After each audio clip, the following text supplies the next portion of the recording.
Hello students. आज हम जो टॉपिक पढ़ रहे हैं वो है NDR laser. NDR laser full form है इसका नियोडियम यूट्रियम एल्यूमिनियम गार्नेट। जैसा आप देख रहे हैं यहाँ पर फॉर्मूला भी लिखा हुआ है Y3Al5O12। जैसा हमने पहले रूबी लेजर में देखा था कि हमने क्रोमियम को डोप किया था और क्रोमियम की डोपिंग के कारण क्रोमियम ने एल्यूमिनियम को रिप्लेस किया था और क्रोमियम ऑक्साइड बनाया था। उसी तरह से यहाँ पर जो लेजिंग एक्शन हो रहा है वो बिकॉज ऑफ एनडी है, not by because of Y है। यूट्रियम के ऊपर जैसा हम जानते हैं कि +3 चार्ज होते हैं और नियोडियम के ऊपर भी +3 चार्ज होते हैं। तो जब हम डोपिंग करते हैं यूट्रियम एल्यूमिनियम गार्नेट की क्रिस्टल में नियोडियम की, तो it will displace the yttrium by neodymium और बनाता है आपके पास डिस्प्लेसमेंट होने के कारण जो आपको एनर्जी लेवल बनता है, उसके कारण एनर्जी लेवल डायग्राम जो हमने देखेंगे अभी आगे, उसके कारण हमको क्या मिलता है, लेजिंग एक्शन मिलता है। तो पहले हम देखते हैं कि ऑप्टिकल रेजोनेटर कैविटी कैसे हमने बनाई है इसकी। तो पहली प्रोसेस होगी पंपिंग कराने के लिए हमने यहाँ पर एक फ्लैश लैंप की ट्यूब ली है। ये क्वार्ट्ज की ट्यूब है, इसके अंदर हमने एक फ्लैश लैंप लगा रखा है जिसके अंदर हमने क्रिप्टॉन गैस को भर कर रखा है। क्रिप्टॉन जैसा हम जानते हैं कि इट इज इनर्ट गैस, वो किसी के साथ रिएक्ट नहीं करेगी। और ये वाला जैसा ऑप्टिकल रेजोनेटर की रिक्वायरमेंट है, ये वाली साइड आपकी जो है वो परफेक्टली पॉलिश्ड है और ये वाली साइड पार्शियली पॉलिश्ड है। और हमने यहाँ से बाहर से पावर सप्लाई लगाएंगे as and water supply to maintain the temperature.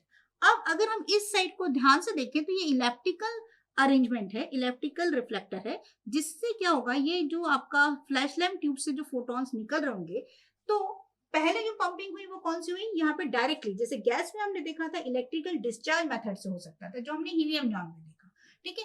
तो यहाँ पर आप जो पंपिंग वो यूज कर रहे हैं वो है आपके पास ऑप्टिकल पंपिंग, मतलब हम डायरेक्टली सॉलिड्स को एक्साइट नहीं करा रहे हैं, हम यहाँ पर एक गैस का इस्तेमाल कर रहे हैं जिसे हम पहले इग्नाइट करेंगे और उसके कारण जो फोटॉन्स निकलेंगे उसे हम चाहेंगे कि वो जो सॉलिड मटेरियल है उसके ऊपर मैक्सिमम टू मैक्सिमम पड़े, ताकि कि ज्यादा से ज्यादा एटम एक्साइट हो और हमें धीरे धीरे स्पॉन्टेनियस इमिशन का रेशियो कम होके स्टिमुलेटेड इमिशन का रेशियो बढ़े और we will able to get the higher number of population inversion condition.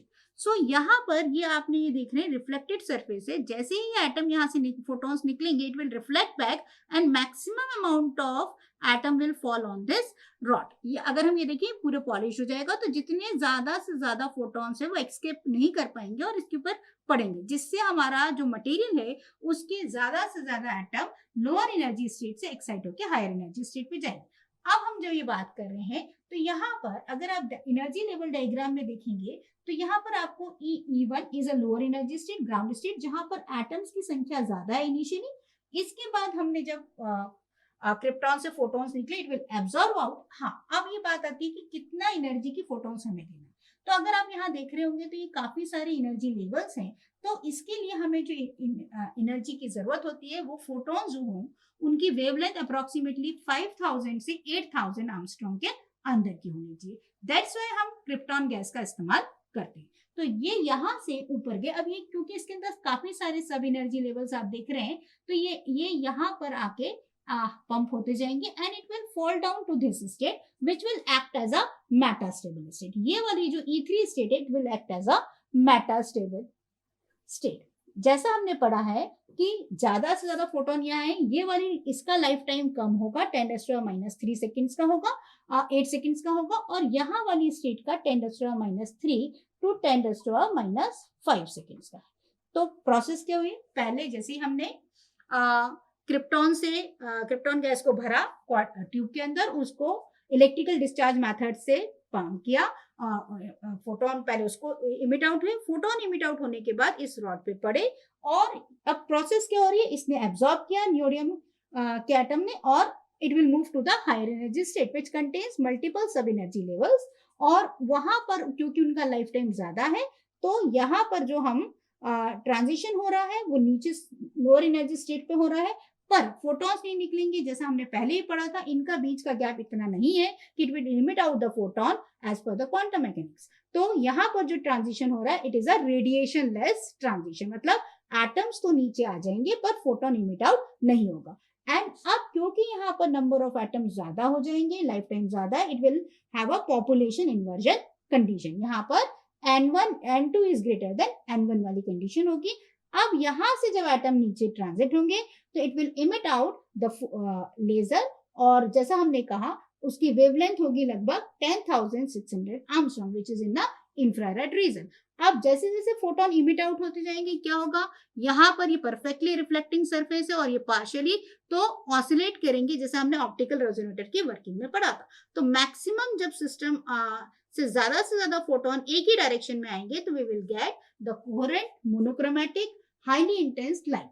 सो अगर हम एनडी-आर्क लेजर को समराइज करें तो एनडी-आर्क लेजर क्या है, एक सॉलिड लेजर है, it is a 4 energy level laser.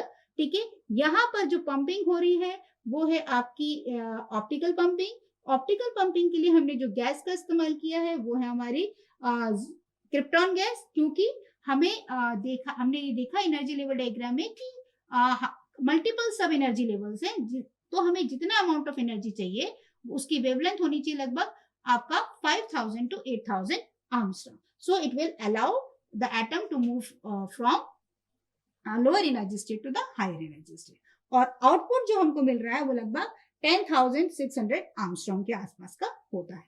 तो इस लेजर का इस्तेमाल हम काफी जगह पे करते हैं, कटिंग, वेल्डिंग, ड्रिलिंग वगैरह में भी होता है। इसके साथ साथ जो दांतों की सर्जरी वगैरह होती है उनमें भी कई जगह पे होता है लेजर्स का। एनडी-आर्क लेजर का हाल फिलहाल इस्तेमाल जो अगर हम देखेंगे तो स्पेस डेब्रिज जो होती है उनको बर्न करने के लिए भी किया जाता है। Okay, thank you for watching.